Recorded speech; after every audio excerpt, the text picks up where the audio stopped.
مقدمت مبارک و وجودت پر خیر و رحمت.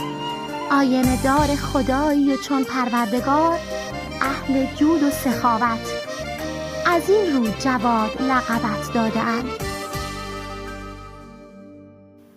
با طلوع خورشید وجودت بر روی کره خاکی نهمین فروغ امامت را به ظهور رساندی و بدین گونه پلی زدی بین آسمان و زمین تا آنان که آسمانی‌اند به دامانت در آویزند و به سرچشمه نور راه یابند.